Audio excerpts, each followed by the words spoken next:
The man's ad offered $5,000 to sit in a chair and stare at him. The ad offered $5,000 and said that the desired activity could be completed in an hour. It stated, fairly redundantly, that it was not a sexual thing, insisted that all the witness would need to do is sit in a chair and stare ahead. The only other details expressed were that you could not move during the experience, nor could you talk, this inability being out of a requested self-restraint, not through a means of physical prevention. Being an abysmally broke college student, and having a friend with whom I could depend upon for my rescue if something strange happened, I answered the ad only a few minutes after coming across it.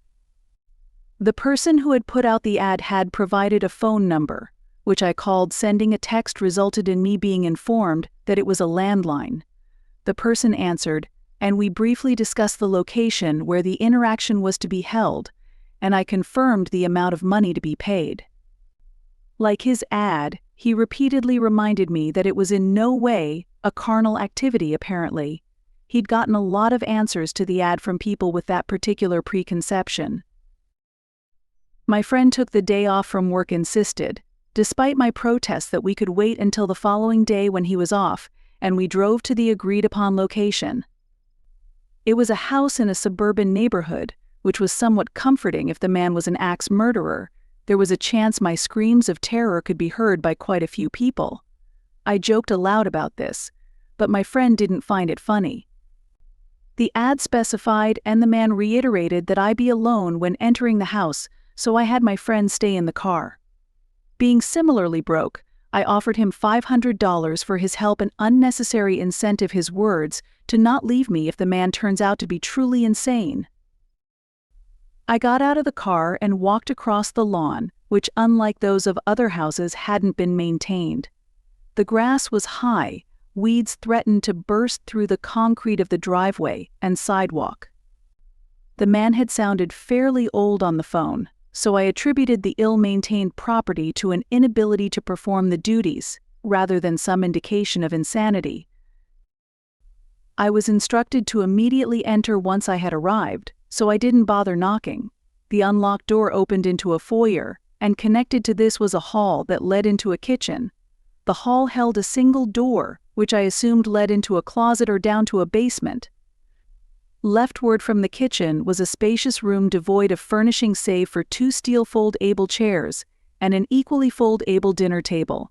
The foyer, hall, and kitchen were in similar states of bareness, and aren't worth remarking on beyond that. Sitting in one of the chairs in the great room was a man, who I knew at once to be the dealer of the ad. There was a certain familiarity about him, one of those times when a voice is an almost eerie reflection of the person from whom it issued. He nodded and gave a wave, but it did not speak. I approached and sat down at the chair opposite him. To my left on the dinner table was a box. The top of the box was a clear case, through which a neat stack of money could be seen. The base of the box was black, with a timer at its face, and a clasping mechanism which sealed the upper portion to the bottom. It is a time-release device. Now that you're here, I will start it.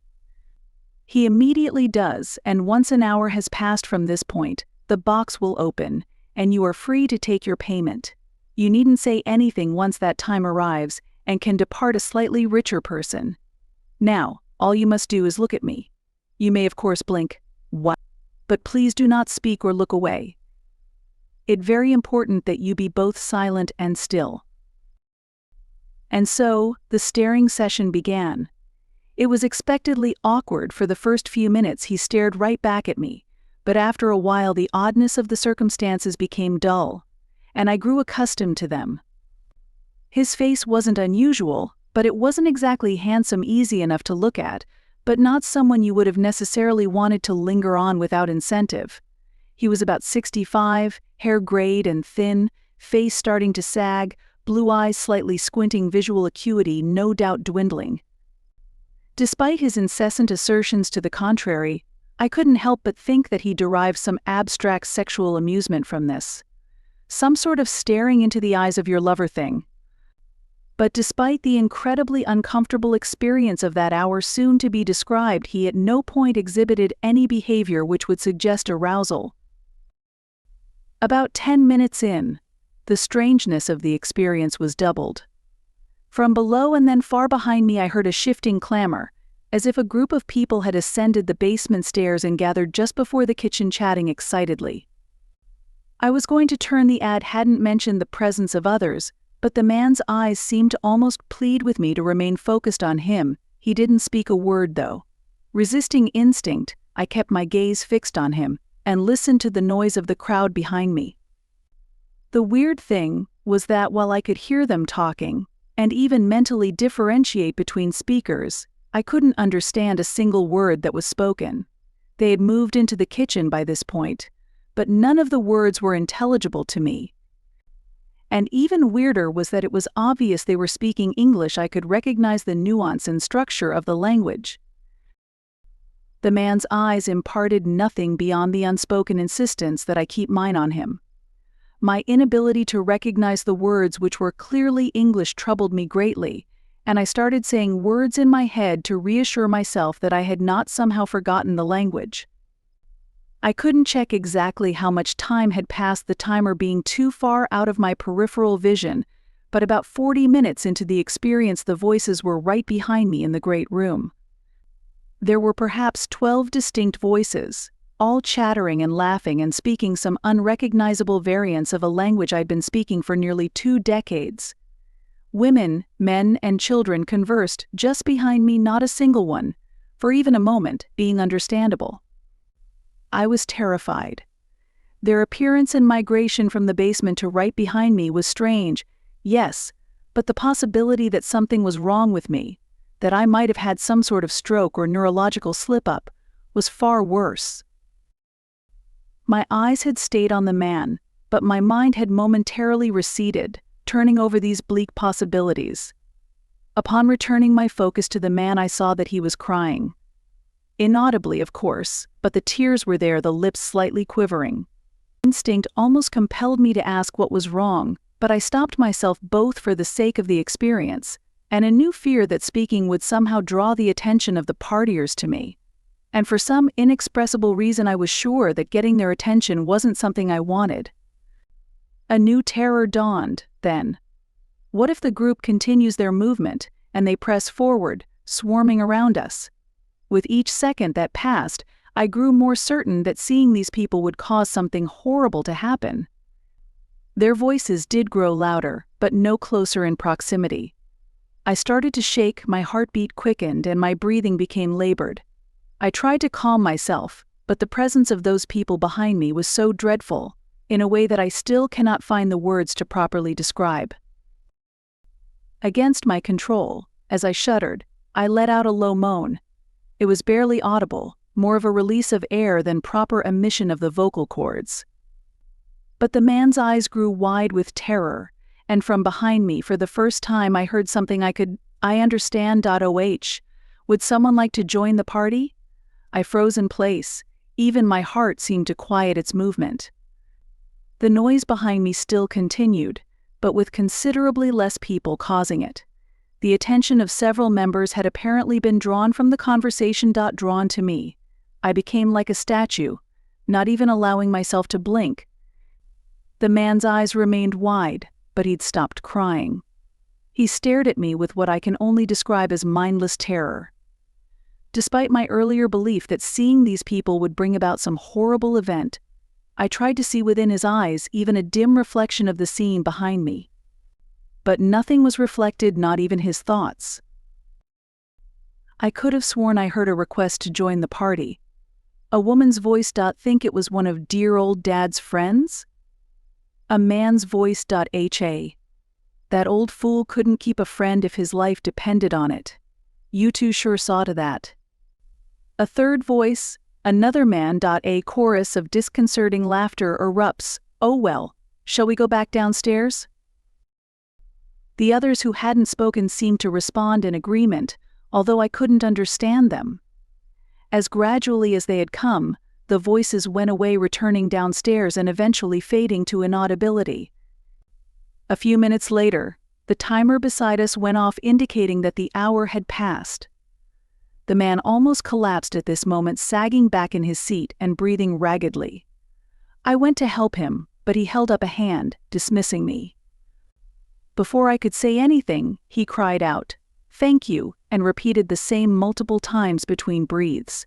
He'd started crying again, although these tears seemed to be from relief, or maybe even joy. After a few moments of this, he recovered himself and sat upright in his chair. He gestured to the box and said, "The money is yours. You are free to go.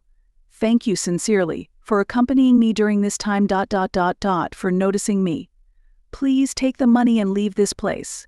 I'll be heading out myself soon enough." Despite the utterly bizarre experience, I didn't want to ask any questions. That migratory horde of partiers had scared the shit out of me, and I didn't want to remain in the home longer than I had to.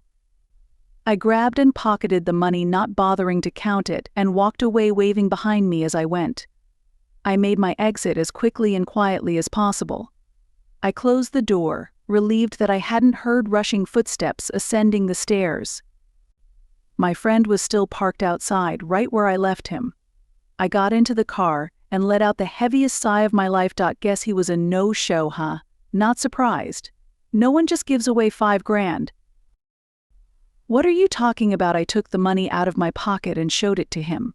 He looked at the money, then to me with an expression of incredulity. "But you were only in there for 5 minutes. Did you steal it?" I laughed. The kind of nervous laugh you let out when someone says something extremely odd, or after you just survive some perilous experience. In my case, either one could have been the cause. I eventually composed myself and said, "What are you talking about? I was in there for an hour. The money was in a locked box with a timer set for that exact amount of time." My friend's expression went from one of disbelief to worry, and he pointed at the clock on his radio. I remembered what time it had been when I first left the car, and saw that only 5 minutes had passed since then. I stared at the clock, and then turned my gaze to the money, as if it would somehow reconcile the disparity in perceptions of time. "What exactly happened in there?" he asked this softly, which made me feel even worse.